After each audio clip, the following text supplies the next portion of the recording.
आज हम बात करेंगे बीए द्वितीय वर्ष के प्रथम समाजशास्त्र के प्रथम प्रश्न पत्र के एक महत्वपूर्ण विषय ट्राइबल इंडिया या जनजाति भारत के बारे में। जैसा कि हम लोग जानते हैं कि भारत एक विशाल देश है और इसमें विभिन्न धर्मों, संप्रदायों, प्रजातियों, जातियों, जनजातियों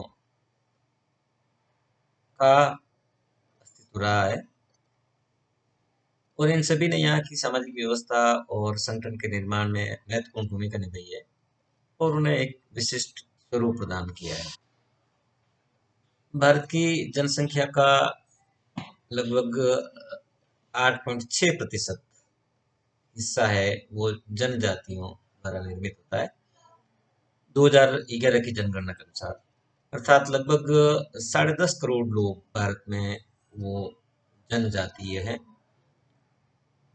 वास्तव में जो जनजातियां हैं वो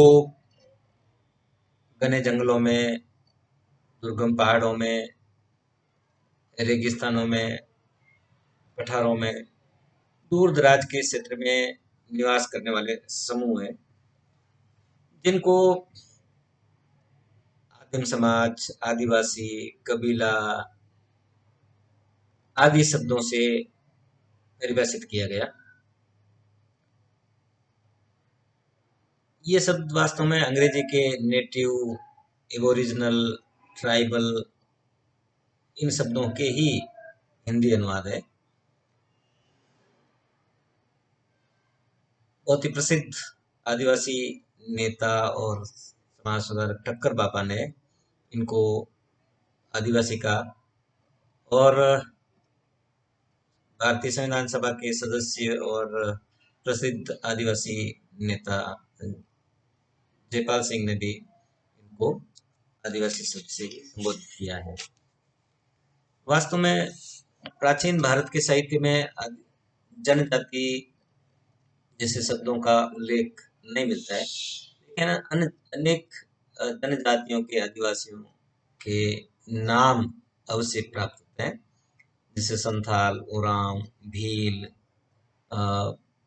दक्षिण में कुरुम्बा, इरुला, पनिया और पूर्वी भारत में बोडो, अहम आदि जनजातियों के नाम प्राचीन भारत के साहित्य में मिलते हैं। आधुनिक भारतीय समाज में वर्तमान में इनको वनवासी, पहाड़ी जनजाति, वन्य जाति या अनुसूचित जनजाति आदि नामों से जाना जाता है। डॉक्टर गुरिये ने इनको पिछड़े हिंदू कहा है। उन्होंने ये कहा कि अधिकांश जनजातियां हैं वो हिंदू धर्म को मानती है, उसके आदिम स्वरूप को मानती है, इसलिए ये हिंदू समाज के ही अंग है। वास्तव में जनजाति का क्या अर्थ है, इसको हमें कुछ विद्वानों ने अच्छी तरह से डिफाइन किया है, परिभाषित किया है।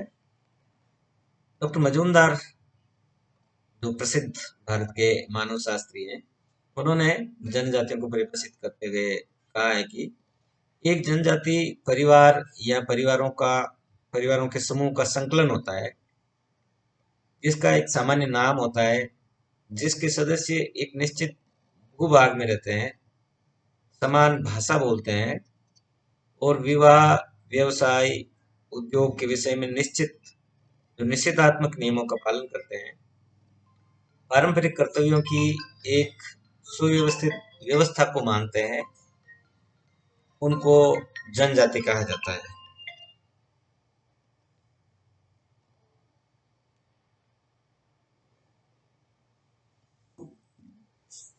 मजूमदार ने जो कहा कि जनजाति परिवारों के समूह का एक संकलन होता है जो एक निश्चित भौगोलिक क्षेत्र में रहते हैं, जिनका एक नाम होता है और जो समान भाषा बोलते हैं और कुछ निषेधात्मक नियमों का पालन करते हैं और एक दूसरे के प्रति जो कर्तव्य है उनकी एक व्यवस्था होती है, उसमें आपस में संबंधित होते हैं। तो मोटे तौर पर कुछ विद्वानों ने ये भी कहा है कि ये एक अंतर्विवाही समूह होता है। इनमें उपसमूह, गोत्र जैसे नहीं होते हैं। इसमें इनका जो सामाजिक ढांचा है वो समतावादी होता है, जातियों की तरह संस्तरणवादी नहीं होता है। लेकिन भारतीय संविधान में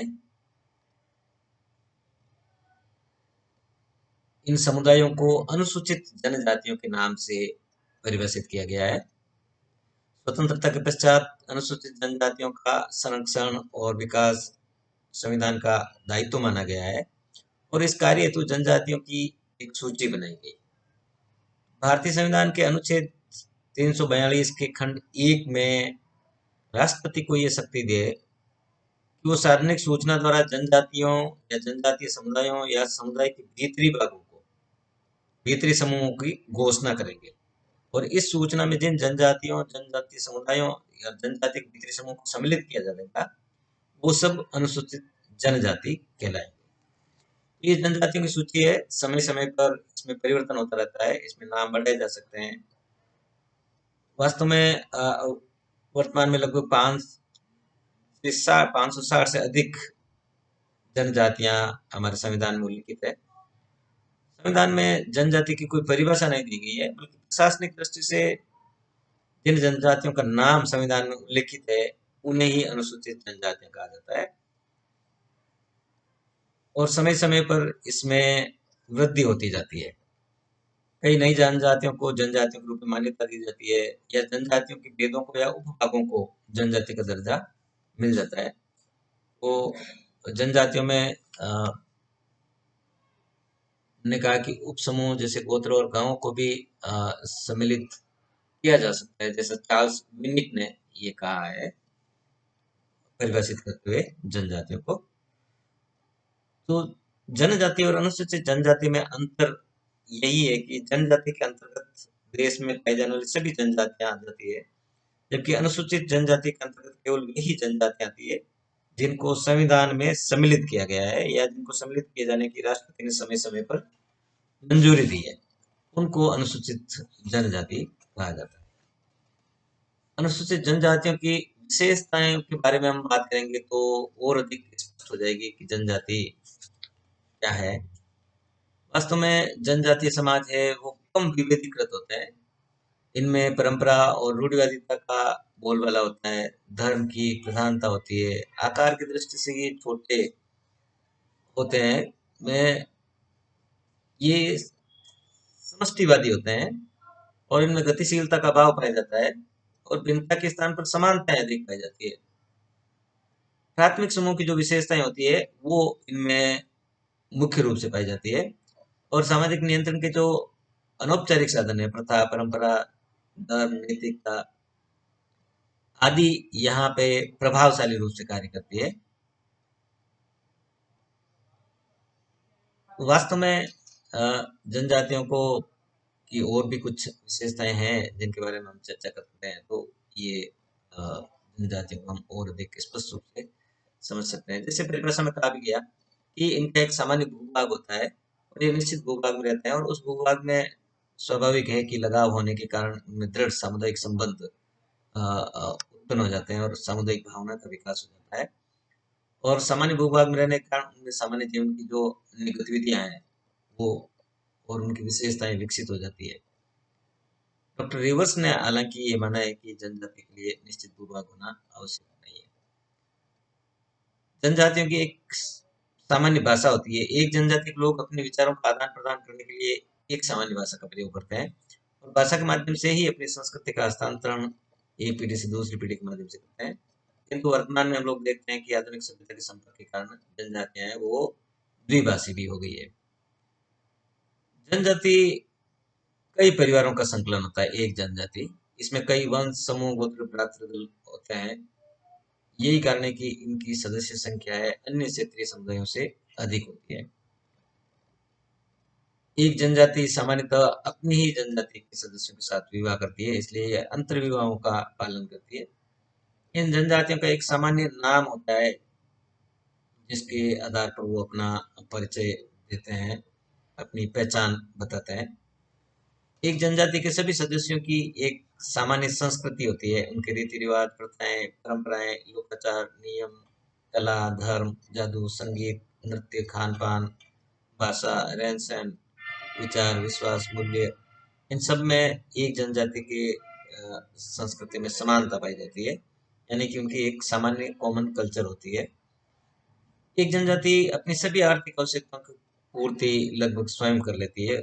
शिकार करने, फल फूल एकत्रित करने, पशु चारण करने, मकान बनाने, कृषि करने, गृह उद्योग आदि में सभी आवश्यकताएं एक जनजाति स्वयं जुटा लेती है। हाँ, वो कभी कभी पड़ोसी जनजातियों के साथ में आदान प्रदान या विनिमय भी करती है। एक जनजाति का अपना एक निजी राजनीतिक संगठन होता है, जिसमें अधिकांशतः एक वंशानुगत मुखिया होता है। कभी कभार उस मुखिया की सहायता के लिए एक वृद्धों की समिति भी हो सकती है। ये मुखिया आदेश देता है, उनकी पालना करवाता है, और जो व्यक्ति जनजाति के नियमों, रीति रिवाजों, प्रथाओं का उल्लंघन करता है, उनको दंडित करने की व्यवस्था भी। एक जनजाति के लोग अपने खान पान, विवाह, परिवार, व्यवसाय, धर्म आदि से संबंधित जो निषेध हैं, वो समान निषेध होते हैं, उन समान निषेधों का पालन करते हैं।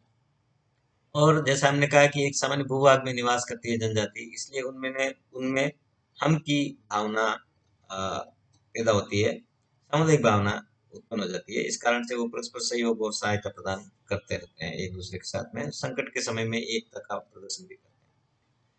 जनजातियों में वास्तव में नातेदारी का अत्यधिक महत्व होता है। जनजाति लोग अपने राजनीतिक, आर्थिक, सामाजिक संबंध अपने नातेदारों तक ही सीमित रखते हैं।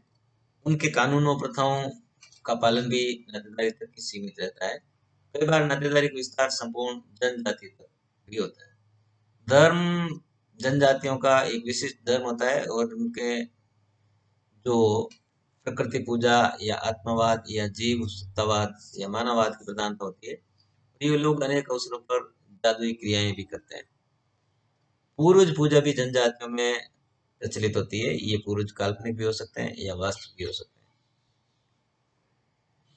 वास्तव में जनजाति ऐसा समुदाय है जिसकी जनसंख्या, जिसका क्षेत्र, जिसके सामाजिक संपर्कों की परिधि है, वो छोटी होती है। इनमें जो प्रौद्योगिकी होती है या टेक्नोलॉजी होती है, वो विकसित समाजों की तुलना में बहुत सरल होती है, और अर्थव्यवस्था भी सरल प्रकार की होती है और लगभग निर्वाह अर्थव्यवस्था होती है। और सामाजिक कार्यों का विशेषीकरण, नॉर्मली श्रम विभाजन का विशेषीकरण है, वो नहीं पाया जाता है। सभी व्यक्ति सभी तरह का काम कर लेते हैं। रॉबर्ट रेडफील्ड ने समाज की, जो आदिम समाज है, उनकी कुछ विशेषताओं में और विशेषताएं जोड़ी है। जैसे इनमें रॉबर्ट रेडफील्ड के अनुसार इनमें साहित्य, व्यवस्थित कला, विज्ञान और आत्मविद्या या धर्म विज्ञान, जिसको थियोलॉजी कहते हैं, भी नहीं पाई जाती है, का अभाव पाया जाता है।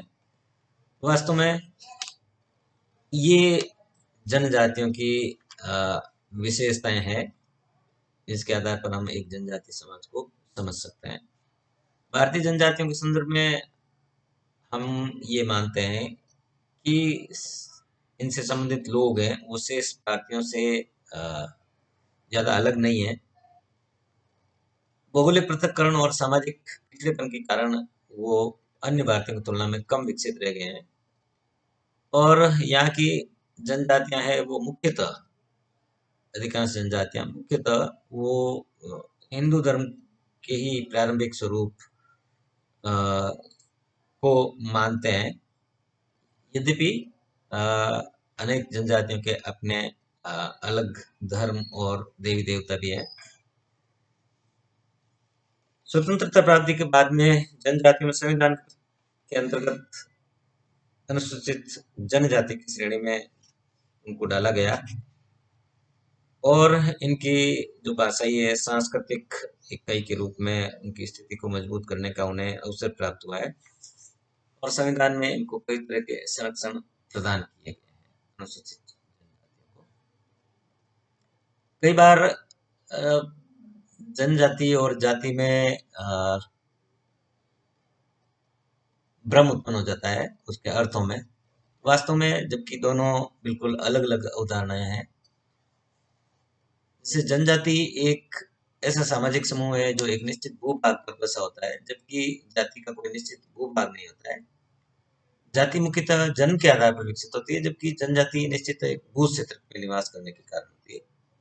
प्रत्येक जाति का, जैसा हम लोग जानते हैं कि एक परंपरागत व्यवसाय रहा है, जबकि किसी जनजाति का कोई निश्चित व्यवसाय नहीं होता है, न ही उनके सदस्यों पर व्यवसाय संबंधी कोई नियंत्रण की व्यवस्था होती है। जनजातियां अपनी उत्पत्ति किसी काल्पनिक पूर्वज या टोटम से मानती है, जबकि जातियां ऐसा नहीं मानती है। प्रत्येक जनजाति का, जैसा हम लोग जानते हैं, कि एक राजनीतिक संगठन होता है। जाति में भी जाति पंचायतें, खाप पंचायत इत्यादि होती है, लेकिन जनजातियों जैसा उनका संगठन नहीं होता है। एक जनजाति में कोई उप जनजाति नहीं होती है, जबकि एक जाति में कई उपजातियां होती है।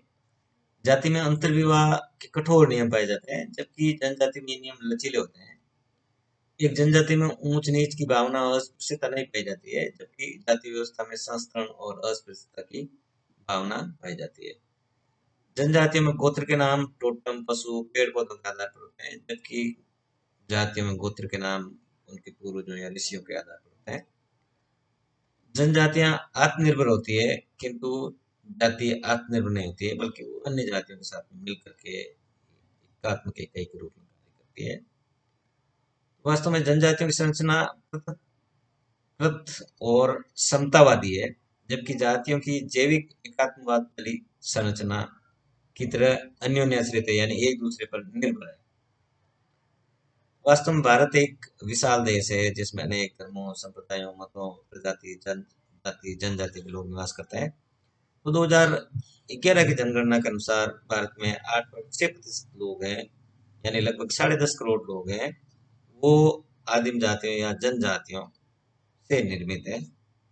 वास्तव में आज भी अनेक जातियां भारत में आदिम स्तर पर निवास करती है, लेकिन कुछ जनजातियां हैं वो आधुनिक समाज के साथ में कदम से कदम भी मिला रही है।